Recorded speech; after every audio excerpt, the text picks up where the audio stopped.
പറയാനുള്ളതെല്ലാം ചോട്ടാ മുംബൈ എന്ന ചിത്രത്തെക്കുറിച്ച് തന്നെയാണ്. കാരണം പുതിയ ഏത് ചിത്രങ്ങൾ റിലീസ് ചെയ്തോ അവയ്ക്കൊന്നും കിട്ടാത്ത റെസ്പോൺസ് ആണ് ചോട്ടാ മുംബൈ എന്ന ചിത്രത്തിന് ലഭിച്ചുകൊണ്ടിരിക്കുന്നത്. കഴിഞ്ഞ ദിവസം രാത്രിയിലും നമ്മൾ കണ്ടത് ഞെട്ടിപ്പിക്കുന്ന റെസ്പോൺസ് തന്നെയാണ്. ഓരോ തിയേറ്ററും ഓരോ കോൺസെർട്ട് ഹോൾ ആകുന്ന കാഴ്ചയാണ് നമ്മൾ കണ്ടുകൊണ്ടിരിക്കുന്നത്. അതുപോലുള്ള കാഴ്ചകൾ തിയേറ്ററിൽ വരുന്നത് ആഘോഷിക്കാൻ വേണ്ടി മാത്രമാണ്. ടിക്കറ്റ് എടുത്ത് ആഘോഷിക്കുക എന്നൊക്കെ പറയത്തില്ലേ, അതൊരു വേറൊരു വികാരമാണ്. പ്രേക്ഷകരെല്ലാം ഒരേ മനസ്സോടെ ചോട്ടാ മുംബൈ സമീപിക്കുന്നത് ഇങ്ങനെ ചില കാര്യങ്ങൾക്ക് വേണ്ടി. 5 ദിവസം കഴിഞ്ഞു. 5ാമത്തെ ദിവസം തിയേറ്ററിൽ കാണുന്ന കാഴ്ച അതിശയിപ്പിക്കുന്നതാണ്. വർക്കിംഗ് ഡേകളിൽ ഇങ്ങനെ ചില കാഴ്ചകൾ കാണുമ്പോൾ അതിശയമുണ്ടാകുന്നു. 5 ദിവസം കൊണ്ട് കേരള ബോക്സ് ഓഫീസിൽ നിന്നും ഏതാണ്ട് 2.5 കോടിക്ക് അടുത്താണ് നേടിയിരിക്കുന്നത്. വേൾഡ് വൈഡിൽ 2.6 കോടിക്ക് മുകളിലും നേടിയിട്ടുണ്ട് എന്നാണ് റിപ്പോർട്ടുകൾ. പല റീ റിലീസ് റെക്കോർഡുകളും ചോട്ടാ മുംബൈ തിരുത്തുമെന്ന് തന്നെയാണ് ഇതോടുകൂടി പറയാനുള്ളതും. വർക്കിംഗ് ഡേകളും ഇങ്ങനെയാണെങ്കിൽ ഇനി വരുന്ന അവധി ദിവസങ്ങളിൽ എന്താകും ചോട്ടാ മുംബൈ കാണിക്കാൻ പോകുന്നത്? പല ആൾക്കാരും ഇത്രയും ഓളമുള്ള സെന്ററുകൾ തപ്പിയാണ് നടക്കുന്നത്. എറണാകുളം കവിതയാണ് ഇതിൽ ഏറ്റവും വലിയ റെസ്പോൺസ് നേടുന്നത് എന്ന് പല വീഡിയോകളിൽ നിന്നും വ്യക്തമാകുന്നുണ്ട്. കൂടാതെ മോഹൻലാലിന്റെ പല കോട്ടകളിലും ഗംഭീര റെസ്പോൺസ് ആണ് ചിത്രത്തിന് ലഭിക്കുന്നതും. എന്നാൽ കവിതയിൽ നിന്നും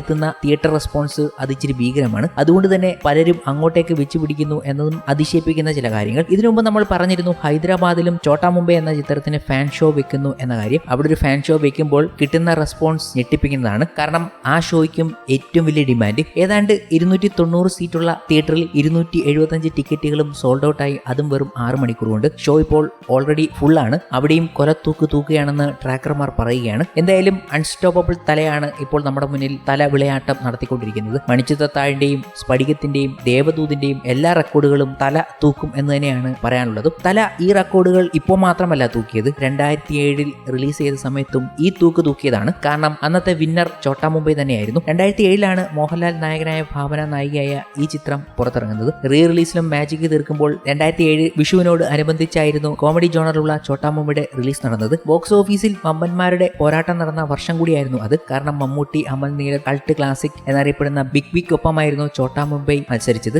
എന്നാൽ ഇന്ന് ബിഗ് ബിക്ക് വലിയ ഫാൻ ബേസ് ഉണ്ടെങ്കിലും അന്ന് തിയേറ്ററിലേക്ക് ആളൊഴുകിയില്ല എന്നതാണ് യാഥാർത്ഥ്യം. മോഹൻലാലിന്റെ അതിരസികൻ അവതാരവുമായി എത്തിയ ചോട്ടാ മുംബൈ അന്നത്തെ വിഷു റിലീസുകളിൽ ഒന്നാമതെത്തി. 10 to 12 കോടി രൂപയാണ് തിയേറ്ററിൽ നിന്നും ചോട്ടാ മുംബൈ വാരിയത് എന്നാണ് ബോക്സ് ഓഫീസ് കണക്കുകൾ രേഖപ്പെടുത്തുന്നത്. മമ്മൂട്ടിയുടെ ബിഗ് ബി 2ാം സ്ഥാനം പോലും എത്താനായില്ല. പകരം അന്ന് 2ാം സ്ഥാനത്തെത്തിയത് ദിലീപായിരുന്നു. ദിലീപും മീര ജാസ്മിനും നായികന്മാരായി എത്തിയ സത്യനന്ദിക്കാട് ചിത്രം വിനോദയാത്രയാണ് 2ാമത് എത്തിയത്. 8 to 9 കോടിയോളം വിനോദയാത്ര നേടി. കൂടാതെ ആ വർഷം ഏറ്റവും കൂടുതൽ കളക്ഷൻ നേടിയ ചിത്രം എന്ന് പറയുന്നത് മമ്മൂട്ടിയുടെ മായാവി എന്നാണ്. എന്നാൽ മായാവി മാത്രമല്ല ഏറ്റവും ടോപ്പസ്റ്റ് കളക്ഷൻ നേടിയത് എന്നതാണ് ബോക്സ് ഓഫീസിലെ യഥാർത്ഥ റിപ്പോർട്ടുകൾ. മായാവിയും ഹലോയും കൂടിയാണ് അന്ന് ടോപ്പിലെത്തിയത്. രണ്ടും ഏകദേശം ഒരേ കളക്ഷനാണ് രേഖപ്പെടുത്തിയതും. ഏറ്റവും ടോപ്പസ്റ്റ് കളക്ഷൻ ഈ 2 ചിത്രങ്ങളും നേടി. അങ്ങനെ ആ വർഷത്തെ ഏറ്റവും കൂടുതൽ കളക്ഷൻ നേടുന്ന ടോപ്പിലെത്തിയ ചിത്രം മായാവിയും ഹലോവും ചേർന്നായിരുന്നു. ഈ 2 ചിത്രങ്ങളും ഗംഭീര കളക്ഷനാണ് നേടിയത്. അവ രണ്ടുമാണ് ടോപ്പിൽ നിൽക്കുന്നതും. എന്നാൽ വിഷു ടോപ്പറായത് ചോട്ടാ മുംബൈ തന്നെ. വിഷുവിന് ഈ 3 വൻതാര സിനിമകൾ കൂടാതെ